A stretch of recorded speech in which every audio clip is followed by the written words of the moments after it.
Hello everyone, good morning, જય શ્રી કૃષ્ણ, જય જલારામ. કેમ છો બધા? મજામાં? જો છોકરાઓ ઉઠી ગયા છે અને રેડી બી થઈ ગયા છે. આપણે 6 વાગ્યામાં ઉઠી જઈએ છીએ લગભગ બધાને, જે લોકો બ્લોગ રેગ્યુલર જોવે છે ને ખબર જ હશે. તો આપણે પુડલા બનાવી દીધા છે લંચ બોક્સમાં પણ, કેમ કે છોકરાઓને હેલ્ધી જ લંચ લઈ જવાનો હોય છે, પેકેટ્સ વગેરે એલાઉડ નથી. તો આપણે લંચ બોક્સમાં પણ પુડલા કરી દીધા છે.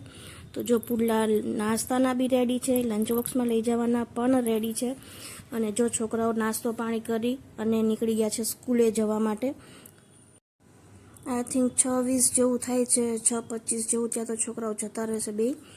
અને ધીતીબેનનું તો વાન પાછી આ સાઈડથી નીકળે છે કે બીજા છોકરાઓને લઈને, એટલે કદાચ એને જો બસ કે વાન મિસ થઈ જાય તો એને ફરીથી આપણે મૂકી શકીએ છીએ. પણ ધરીશભાઈની સ્કૂલ દૂર એટલી છે એટલે અહીંથી એનો કોઈ બીજી વખત નીકળવાનો ચાન્સ નથી, એટલે એને તો આપણે ટાઈમે નીચે પહોંચાડવા જ પડે છે. અને એની સ્કૂલ બી દૂર છે એટલે મૂકવા જવું બી પોસાય નહીં, કેમ કે સવારમાં એટલો ટાઈમ ના હોય. તો આપણે બંનેઓને રેગ્યુલર મતલબ કે ટાઈમે જ નીચે મોકલી દઈએ છીએ કે બસ બેમાંથી એકેયની મિસ ન થાય. એટલે બંને જોડે જ જતા રહે છે નીચે વહેલા. અને થાય છે એવું કે ધ્રીશની બસ આગળના ગેટે આવે છે, ધીતીની બસ પાછળના ગેટે આવે છે, એટલે થોડું એમ તેમ વધી જાય છે સવારમાં પ્રસાદને. પણ કંઈ નહીં, ચલો હવે આપણે બીજી મોર્નિંગ થઈ ગઈ છે, 8 વાગે, 8, સવા 8 વાગે. અને આજે આપણે પ્રસાદ માટે બનાવી દીધું છે ગલકાનું શાક. ગલકાનું શાકમાં બસ આપણે લસણની ચટણી મૂકી, અને લસણની ચટણી, હિંગ, હળદર મૂકી અને ગલકા વઘારી દીધા છે અને નમક એડ કરી દીધું છે. હવે એને લીડ ઢાંકી અને શાંતિથી ધીમા ગેસે ચડવા દઈશું. અને ત્યાં સુધી આપણે જોડે જોડે બનાવી દઈશું ભાખરી. જો ચમચો એટલો ગરમ થઈ ગયો હતો એટલે પકડવો બી નહોતો ફાવતો. તો હવે આપણે ધીમા ગેસે ચડવા મૂકી દીધું છે. અને હવે આપણે કરશું ભાખરી. ભાખરીનો લોટ બાંધવાનો હજુ બાકી છે, પણ મેં તો પહેલાં રિફિલ કરી દઉં. ચટણી અને ધાણા જીરું બંને પૂરા થઈ ગયા હતા, તો એ બે રિફિલ કરી દઈએ આપણે. અને પછી ભાખરીનો લોટ બાંધી અને ભાખરી પણ હું કરી દઉં અને તમને બતાવું શાક ચડી જાય એટલે કે કેવી રીતનું થયું છે. હજી ધીમાથી ગેસ આપણે શાંતિથી થોડી વાર ચડવા જ દેશું. એ ચડે પછી હું તમને બતાવું. ત્રીસની સ્કૂલેથી આજે મેસેજ ઇન ધ સેન્સ મતલબ કે નોટિફિકેશન આવ્યું હતું એનું જે એપ્લિકેશન હોય એમાં, કે આજે ધ્રીશ એબઝન્ટ છે. તો મેં એને સવારમાં મતલબ કે એવા નોટિફિકેશન આવે એટલે ન ઉઠવું હોય છતાંય 8 વાગ્યામાં સીધું ઉઠવું જ પડે. ને પહેલાં તો સ્કૂલે ફોન કર્યો કે ભાઈ કેમ આવી રીતનું છે ધ્રીશ, સવા 6 વાગ્યાનો ઘરેથી નીકળી ગયો છે તો એપ્લિકેશનમાં કેમ એબઝન્ટ બતાવે છે. તો એની રિસેપ્શનિસ્ટ વાળી કહે કે ચલો ને હું તમને ઇન્ફોર્મ કરું છું. વળી પાછો મેં 8:30 ફોન કર્યો તો 8:30 બી કે ક્લાસને એવું તો મેં પહેલાં જ કીધું હતું કે ભાઈ ફર્સ્ટમાં છે, એનો જે કાંઈ ડિવિઝન છે બધું એને ડિટેલ્સ આપી દીધી હતી. તો એ મને કહે કે કહું છું ના. વળી પાછું મેં એને 9 વાગે ફોન કર્યો તો મને કહે કે અંદર ક્લાસમાં ફેકલ્ટી છે. પછી હું થોડું બગડી કે ભાઈ ફેકલ્ટી તો એક પછી એક રહેવાની જ છે ને, ક્લાસ હોય તો એક પીરિયડ પૂરો થાય એટલે બીજું લેક્ચર મતલબ કે સ્ટાર્ટ થાય એટલે બીજી ફેકલ્ટી આવી જાય. હા, તો ફેકલ્ટી તો એક પછી એક આવવાની જ છે, કેમ કે એક પછી એક લેક્ચર્સ હોય તો ફેકલ્ટી આવે જ. તો એવું તો ક્યારેય બનવાનું જ નથી કે ક્લાસમાં છોકરાઓ એકલા હોય. અને એ કોઈ એવી બી સિચ્યુએશન નથી કે છોકરા એકલા હોય કે ક્લાસ ખાલી મતલબ કે ખાલી હોય ત્યારે જ જોવા જવાય. એટલે પછી મેં એને કીધું કે તમને કોઈ વાતની સેન્સ છે કે કંઈ આ કેટલું સિરિયસ મેટર છે કે છોકરું ઘરેથી નીકળ્યું છે સવા 6 વાગ્યાનું, અત્યારે 9 વાગે તમે મને એવું કહો છો કે હું તમને હમણાં ઇન્ફોર્મ કરું. તમે મને અત્યારે જ ઇન્ફોર્મ કરો, કેમ કે મારો છોકરો વાનમાં આવે છે અને હજુ ત્યાં સ્કૂલે કેમ નથી પહોંચ્યો. એટલે પછી મેડમને એવું લાગ્યું કે ભાઈ આ થોડુંક એક્શન લેશે એવું. એટલે પછી 2 જ મિનિટ ના થઈ જેવો મેં એનો ફોન કટ કર્યો અને પાછો એનો કોલ બેક આવ્યો કે ભાઈ હા મેમ, તમારો સન મતલબ કે ધ્રીશ ક્લાસમાં જ છે અને કોઈ રીઝનના લીધે એબઝન્ટનું નોટિફિકેશન આવી ગયું હશે. કદાચ એ પ્રેઝન્ટ કે એવું કંઈ ના બોલ્યો હોય ને એબઝન્ટ થઈ ગયું હોય, કોઈ બી રીઝન હોય, પણ એ અમારી ભૂલ છે. અને હવે અમે એ પણ એડિટ કરી દઈએ છીએ અને ટેન્શનનું કોઈ જરૂર નથી. એક આટો અત્યારનો નીચે મારી આવ્યો છે આપણી વેફર લેવા માટે, કેમ કે હમણાંથી ને વેફર ભૂલાઈ જાય છે નહીં. છે ભાખરી, પુડલું, ચણા મેથીનું અથાણું, ચા અને વેફર. આપણે છે આજે ગુરુવાર.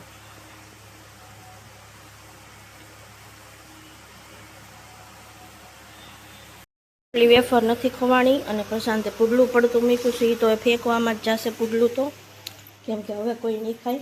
છોકરા લંચ બોક્સમાં લઈ ગયા છે અને ટિફિન ભરાઈ ગયું છે. ભાખરી છે, ગલકાનું શાક, કેરી, ચવાણું અને છાશ. જો પ્રશાંત અમારે છે ને અત્યારમાં થોડી સેલ્ફ સર્વિસ કરતા હોય છે. છાશમાં નાખે છે બરફ. તો ચલો હવે આપણે ટિફિન પેક કરી દઈએ, બરાબર. આજ થોડીક છે ને એવું લાગે તો કેરી સ્ટોરેજ કરી દઉં. આડો નાખમાં આમ કરીને નાખ.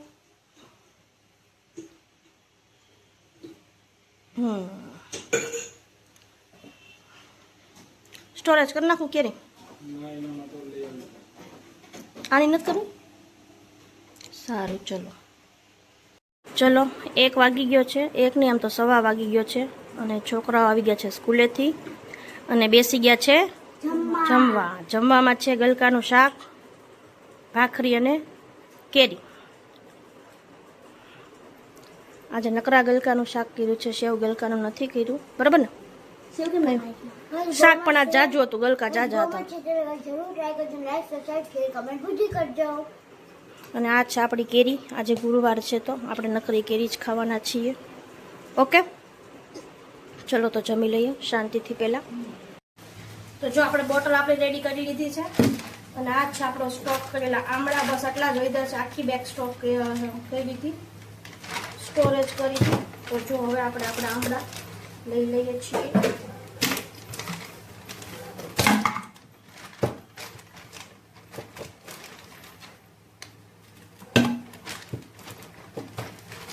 આપણે 4 પીસ જ નાખશું.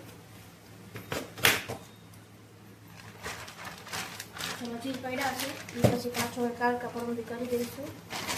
આખો ઉનાળો આપણે આ સ્ટોર કરેલા પીધેલા છે. હમણાં શિયાળામાં જ્યાં સુધી તાજા આવતા હતા ત્યાં સુધી પીધા અને સ્ટોર કર્યું. અને હવે નાખી દઈશું બરફ. ફૂલ ચીલ વોટર આપણે પીએ છીએ. આમળાનું પાણી. Oh my God. આમળાની ગોળીમાં મૂકી દીધી. અને હવે આપણે આમાં એડ કરશું પાણી. ચલો, આજે ધીતીબેન લઈને બેસી ગયા છે ઓરિયો અને કુરકુરે. સોલિડ મસ્તી. આ ભાઈ કુરકુરે જ છે ને યાર, હે ને દ્રિશ. અને આપણા નાસ્તામાં છે આજે મેંગો શેક અને વેફર. હમણાં ઢોળાઈ જતી યાર મારો મેંગો શેક. મોબાઈલ પકડવામાં છે ને આવું થઈ જાય છે. આપણે ખાસું બનાના વેફર અને મેંગો શેક. ઓકે, ત્રીસ મેંગો શેક પીવું છે તો લઈ આવજા. બેન તાર પીવું? લેતો આવજા, ગ્લાસ લેતો આવજો, આપી દઉં. ચલો, તો આપણે જો કુકર મૂકી દીધું છે અને હવે મૂકી દઈશું તેલ.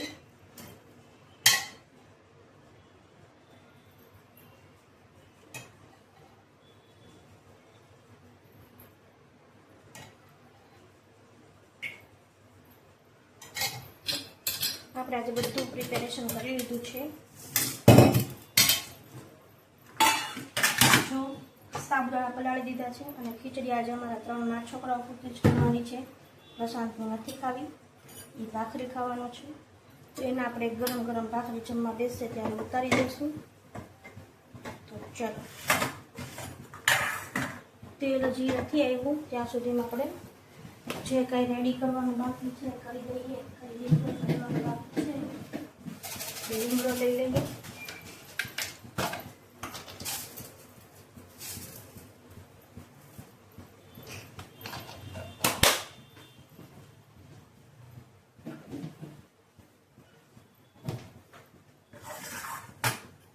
તો હવે આવી ગયું છે જીરું. આપણે નાખી દઈશું મરચું. જો આપણે જીરું ને મરચું બંને વઘારમાં નાખી દીધા છે. હવે થોડાક આવી જાય, મતલબ કે મરચું આવી જાય એટલે હવે આપણે એમાં એડ કરી દઈશું બટેટું અને લીમડો. સિંગડાનો ભૂકો હું એડ કરતાં ભૂલી ગઈ, એ પણ મેં પલ્સ મોડ પર જ કરી દીધો છે. સાવ ભૂકો નથી કર્યો, કચરા રાખ્યા છે. અને પ્રશાંત આવ્યો હતો એટલે એની યારે હું કાંઈક વાતચીત કરતી હતી એટલે ભૂલી ગઈ વાતુમાં કે વઘારમાં જ આનો સિંગડાનો ભૂકો એડ કરવાનો હોય છે, પણ વાતુમાં ભૂલી ગઈ કે ભાઈ પહેલાં એડ કરવાનો છે. પણ કંઈ નહીં, હવે મેં ઉપરથી એડ કરી દીધો છે. અને જોડે જોડે મસાલો બી કરી દઉં. ચટણી, ધાણા જીરું, મીઠું, ખટાશ, ગળાશ બધું એડ કરવાનું છે. અને સિંગડાનો ભૂકો તો બાજુમાં મતલબ કે ક્રશ કરીને રાખ્યો તો એટલે દેખાણો યાદ આવ્યો, નકર તો ભૂલાઈ જ જતા જ વાતોમાં કે ભાઈ સિંગદાણા એડ કરવાના છે. તો જો હું લાસ્ટમાં એડ કરીશ સિંગદાણા, બધો મસાલો થઈ જાય પછી, પણ કંઈ નહીં, યાદ આવી ગયા એટલે વાંધો ના આવ્યો. અને પ્રશાંતને આજે ખીચડી નહોતી ખાવી એટલે આપણે બનાવી દીધી છે કુકરમાં. જો એને ખાવી હોય તો એને એકદમ છુટ્ટી ભાવે છે એટલે આપણે નોનસ્ટિક પેનમાં અથવા લોયામાં જ કરવી પડે, પણ એને ન ખાવાની હોય એટલે પછી હું જલ્દી થઈ જાય એટલા માટે કુકરમાં કરી દઉં છું. તો જો પ્રશાંતને આજે નથી ખાવાની એટલે આપણે કુકરમાં કરી દીધી છે. અને હવે થોડુંક પાણી બી એડ કરી દઈશું અને બે જ વિસલ કરશું, કેમ કે પછી વધારે વિસલ કરશું તો બટેટા સાવ બફાઈ જશે અને આપણે આવા મીન્સ કે બટેટાના ફોડવા રે એવી જ ખીચડી જોઈએ છે એટલે આપણે 2 જ સીટી કરશું અને પછી જ્યારે જમવા બેસવો છે ત્યારે એડ કરી દઈશું સાબુદાણા. અને પ્રશાંત માટે કરવાની છે ભાખરી જોડે એને શું ખાવું છે હજી કંઈ કન્ફર્મ નથી, એટલે જ્યારે જમવા બેસશે ત્યારે એને જે કાંઈ ખાવું હશે, મતલબ કે ચા પીવી હશે તો ચા અને દહીં તીખારી ખાવી હશે તો એ જમવા બેસે ત્યારે આપણે કરી દઈશું.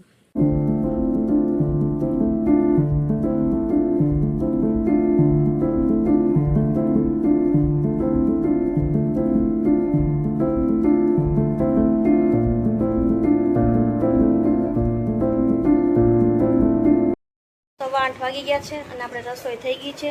મારા માટે મેં બનાવી છે સાબુદાણા બટાટાની ખીચડી, અમારા ત્રણેય માટે, એટલે ખાલી સાબુદાણા જ એડ કરવાના બાકી છે. પ્રશાંત માટે ભાખરી બનાવી દીધી છે, એ નીચે ગયો છે, આવે એટલે આપણે જમવા બેસી જશું. અને છોકરાઓને કાલે લંચ બોક્સમાં લઈ જાવી છે ચોકલેટવાળી રોટલી, હે ને, ચોકલેટ સિરપવાળી રોટી લઈ જાવી છે. એટલે આપણે રોટલીનો લોટ અત્યારે જ બાંધી દીધો છે, કેમ કે પછી સવારે ટાઈમ નથી રહેતો, રીતિબેનને માથું બી ઓળાવવાનું હોય છે, એટલે આપણે અત્યારે જ રોટલીનો લોટ બાંધીને રાખી દીધો. એટલે સવારે સીધી બેને રોટલી જ કરી દેવાની રહી, કેમ કે નાસ્તામાં રોટલી હોય એટલે કદાચ રીતિબેન નાસ્તો કરીને બી જાય. ક્રિશભાઈને હમણાં 2 દિવસ પહેલાં ઈચ્છા થઈ ગઈ તો સવારમાં રોટલી ખાધી હતી, એટલે પછી ટાઈમ નથી રહેતો, લંચની બી બનાવવાની હોય, નાસ્તાની બી કરવાની હોય, એટલે આપણે અત્યારે જ રોટલીનો લોટ બાંધી દીધો છે. તો ચલો હવે જમવા બેસીએ ત્યારે ડાયરેક્ટ મળીએ ને. ભૂખ લાગી છે ગાઈસ, તમે જરૂર એકવાર ચોકલેટ લાવજો. ચોકલેટ કે ચોકલેટ સિરપ? Chocolate syrup. આપણે આ વખતે લાવ્યા છે હર્શીઝનું, ગયા વખતે લાવ્યા હતા ન્યુટ્રેલાનું, પણ આ વખતે છે ને ન્યુટ્રેલામાં કાચની બોટલ હતી અને હર્શીઝમાં પ્લાસ્ટિકની હતી, એટલે મેં હર્શીઝનું લીધું. કેમ કે ગયા વખતે જ્યારે હું લઈને આવી ત્યારે ન્યુટ્રેલામાં બી પ્લાસ્ટિકની જ બોટલ હતી, કેમ કે કાચની હોય એટલે બીક લાગે કે છોકરાઓ જાતે ગમે ત્યારે લઈને ખાતા હોય છે ચોકલેટ હોય એટલે, તો કાચની હોય તો પડવાની ફૂટવાની બીક રહે, એટલે આપણે આ વખતે હર્શીઝની લઈ લીધી છે. એ પણ સારી છે, છોકરાઓને બહુ જ ભાવી ને. તો ચલો જમવા બેસીએ ત્યારે મળીએ. પ્રશાંત કરે છે મિસ્ત્રી કામ ને પ્રશાંત. સ્ટેન્ડ આપણે લઈ આવ્યા છીએ ગેસ્ટ રૂમમાં લગાવવા માટે, કેમ કે આ ક્લિપ તો લગાવી હતી પણ છોકરાઓને એ ઘટે છે ક્લિપ વ્હાઇટવાળી, એટલે હવે આપણે ફિટ કરશું પટ્ટી, હે ને. હા, સ્ટીલની મસ્ત લઈ આવી છે ડીમાર્ટથી, તો હવે આપણે એ ફિટ કરી દઈએ એટલે છોકરાઓના બધા કપડાં યુનિફોર્મ મેઇન તો હમાઈ જાય.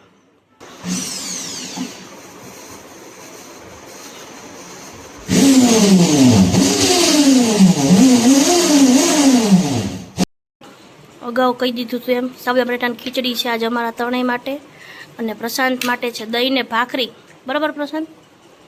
દહીં તીખારી ને ભાખરી. ચલો ચાખીને કેમ,